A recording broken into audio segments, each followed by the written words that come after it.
What is going on today, you beautiful, blessed boys and girls? Thanks for tuning in. Today, we're going to talk about something that I feel like I am an expert on this topic. It is how to deal with a toxic work environment. How can you overcome that?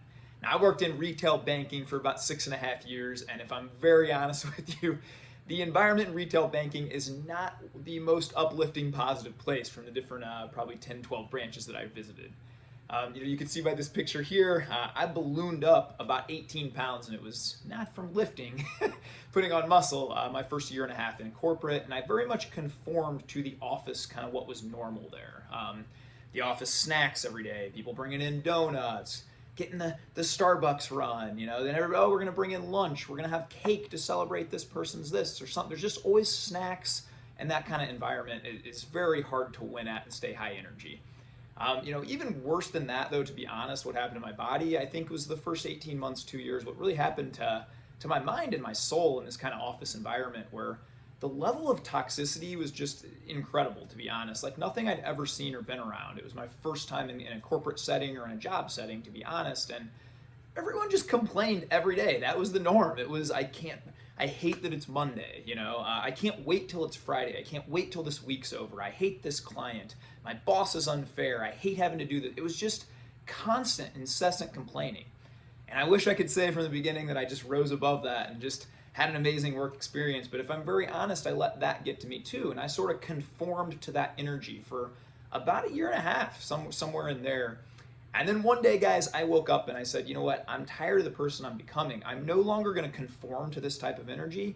I'm going to start impacting this energy. And I'm going to become a different me. And I'm going to really get back to my true self, So I wrote down the goals that I had and I came up with this top 5 list of ways that I'm going to impact my office and really change the way that I viewed that. Because I went in and honestly, I let it beat me down day in and day out. And once I had this little mindset shift and applied these 5 things, I no longer was a victim. I went in with high energy, ready to attack every single day. And the other thing was when I started applying these two, I started getting promoted like crazy. It turns out people like being around positive, happy people that are uplifting and encouraging. So it's kind of a cheat code because I'll be honest, I knew nothing about banking. I can admit this now that I'm out for a couple of years. I literally knew nothing about policy. I knew nothing about bank regulations, laws. There was part-time tellers that knew 10 times more than I did. I'd have to lean on them and ask them questions. But I'm running the entire bank. And why? Well, I think it's because I had high energy. People like working with me. I was friendly. I never complained. And so I want to share some of these tips with you guys today that I think you can really impact that office environment. Be a light in a dark place. If you find yourself in an environment like this, here's some tips that we can take away and get better and improve that. The first one I think you guys got to do is you got to determine right now, no office snacking. Now, it's easy to say this, but how do we implement it? Because I had said during that 18 months, probably every other day when I'd come home feeling like crap and feeling miserable and low energy from the 4 donuts that I ate or 4 cookies or whatever that was, I'm not going to eat that stuff again. Well, once you just say it, that's one thing. But to actually get this on paper and to implement some ideas, that's a whole nother thing, right? Now we got a plan. So my plan was I took a toothbrush, number 1, to the office. And when these snacks or clients, or sometimes it was a good thing, if somebody's birthday, anniversary, whatever it was, they'd bring in cake, all these desserts, I would just brush my teeth right away. And that stuff doesn't taste good after you brush your teeth. But I found out that wasn't enough. So then the next thing I did to implement, I think is pretty genius. And so what I did is I told all my colleagues, all my coworkers, all my staff, if you ever catch me eating 1 cookie, 1 piece of cake, 1 donut, any kind of junk food, I will give you $100 on the spot. So this is some kind of social accountability and pressure, and also no bite of a cookie is worth $100. So this really kept me away from that, and it became kind of a fun game and kind of a joke actually as I started getting promoted and running these branches. Well, I'd show up to work and I'd have a donut on my desk and they'd all be kind of hiding around the corner. You think we can get Ty to eat it kind of thing. But that just became a really powerful tool for me to say, hey, you know what? I'm letting everyone know I'm not eating this stuff anymore. I'm accountable to myself. I'm accountable to these people. And also I'm cheap. I don't want to lose $100. So there's a couple strategies for you, I think, to determine no office snacking. Another big one is just meal prep, guys. I talk about this in many videos and many times before. This is such an easy win. You need to, every Sunday, just meal prep all your lunches. You don't want to leave this to chance. Too many times at work, we're pulled in 1,000 directions. You're going to be stressed, right? I was stressed, and then I'd make very poor choices when I was stressed. The pizza buffet started looking real good when I was having a bad day. So to stop that, I just started meal prepping, taking my lunch every day, and that was non-negotiable. I wasn't going to go out to eat. No matter how I was feeling, good, bad, up, down, high, low, I was gonna go eat that meal prepped food. The second thing I think you guys need to do is just implement a no complaining policy. Now, this was pretty easy once I got to be the boss because then I could just kind of turn things around. But before I was, it was a little more challenging. So, what this looked like practically for me was just going in, and whenever anybody would say anything negative or coworkers were talking about these negative things or complaining, I would just simply remove myself from the conversation. I just decided I'm not going to be a part of that. People see how you kind of act and they kind of, they start to treat you a certain way. So once people started realizing, yeah, Ty doesn't really like it when we just keep complaining to him, I'm not going to complain to him anymore. They would say things to me like, oh, I hate this client coming in, it's going to be miserable. And I would just simply say things back like, yeah, I understand they can be difficult, but maybe they're having a bad day. How can we bless their day? Maybe we can try and make it a challenge and make their day better. They would complain that, I can't wait for this day to be over. I hate it. It's miserable. And I would say, we only get one life. We're here. Let's try and do something really positive today. What's one good thing we can do to get a win here? Let's try and stack it. And, if I'm very honest, and I will be, several employees along the way would say things to me like, I hate you're so positive. It's annoying, and things like that. But you know what? When I really look at it and I zoom out, number one, I don't really care what other people think. And then number two, have you ever once said to yourself or heard anybody say, man, that guy over there, John, he complains all the time. I love hanging out with him, man. No, complaining is the worst human trait. Complaining without taking action to better it. There is no worse human trait. Complaining does zero good. I've heard it said before that complaining is like a rocking chair. It gives you something to do, but it doesn't take you anywhere. And so I just decided I'm not going to be a part of this. I will never complain again. And that was kind of my rule. When people would start to complain or take this negative mindset, I would just flip it to a positive. Hey, how can we see the good in this? If you could take one thing away from the not complaining thing, it really sets you apart from the other colleagues that you're going to have that are constantly talking bad about their company or their boss or this or that. And when you don't take part in that, other people notice. They see that. They see the way you carry yourself. It not only affects your day, but it affects others around you because, again, nobody wants to hang out with people that are complaining. The third thing I would say you guys need to do is utilize and leverage that lunch break. Now, look, I got an hour for lunch. Most of my lunches before this, I literally either went out to eat and ate really terrible food and then felt miserable the rest of the day, or I would bring my lunch, I would eat it, and I'd sit there and just scroll on my phone. I'm sitting all day at my desk, and then I would sit all day at lunch, and then I would go home and sit all night on the couch. It just doesn't make sense. Humans are designed to move. Movement is medicine. So what I started doing and what I would urge you to do, and this was a big one, mentioned the meal prep before. It would take me 10, 12 minutes to eat my lunch. I got an hour. I kept clothes, shorts, and a t-shirt in that office every single day. And I kept a backup pair in my car just in case something happened to those. And 100% of the days, I would eat my lunch, and then I'd have 45 minutes to go for a walk. 45 minutes, you can walk 3 miles.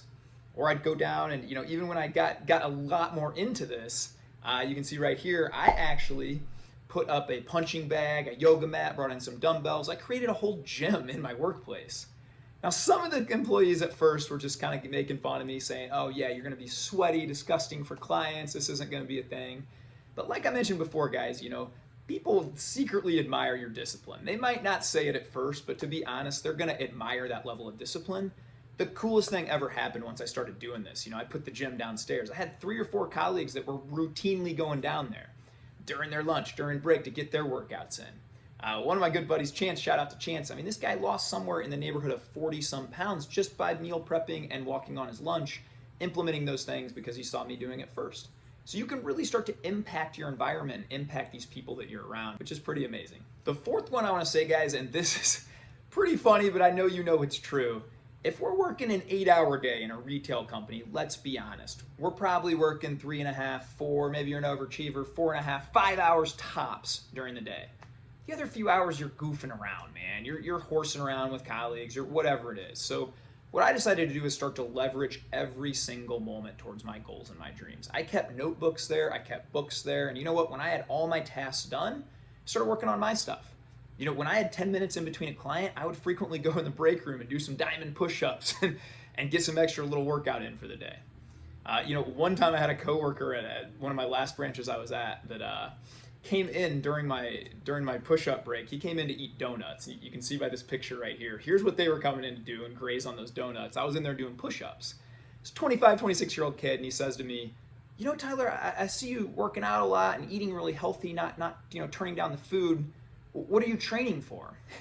I was really fired up this day, and I sprung up and I said, brother, life! I'm training for life, and it's happening right now. Put the donut down, Put some healthy food into your body. Start moving. Get with it, And so, this became kind of a funny thing. He actually ended up approaching me a few days later and saying, you know what, Tyler, I'm very low energy. I'm not happy with the way my body looks.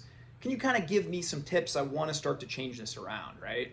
And so I did. I shared with him a lot of the things I'm sharing with you guys now on this video. The last tip I want to give you guys, number 5, and this is just the biggest one to really have peace of mind and win at life outside of the office too. You got to be true to yourself, and you got to remain authentic no matter who's around. I hosted meetings sometimes with my boss, with my, financial advisors, these people that were making a lot more money than me were present, and it was in my branch, but they would bring in donuts and they would bring in these things. And I remember when I got really, really fired up about this stuff, I pulled a couple of them aside and said, hey, I really respect you and appreciate you wanting to bring in this stuff. It's really nice, but I'm not going to allow donuts to come into my office anymore. I'm just not. You can bring a fruit plate. You can bring this other stuff, but I just simply won't allow donuts, cookies, pastries, a bunch of this poison to be in here at 8 a.m. That's not normal for humans to consume all this crap all day. It's just not good for us, so I won't allow it. The most amazing thing happened with this too is multiple times, nearly every single time, people would say, yeah, I don't want this crap around me either. I just kind of thought it was normal and that's what everybody does, so I just brought it in. Well, yeah, it's only normal if we just say it's normal. So we stopped bringing that in, and the coolest thing was my last few months, man, we just brought in fruit platters, fruit trays, these little healthier options for stuff when we started having these meetings. So that was a pretty cool thing. You've also got to not apologize for just wanting to get better and to grow yourself. Again, people kind of mocked me at certain times. People made fun of me for these things, right?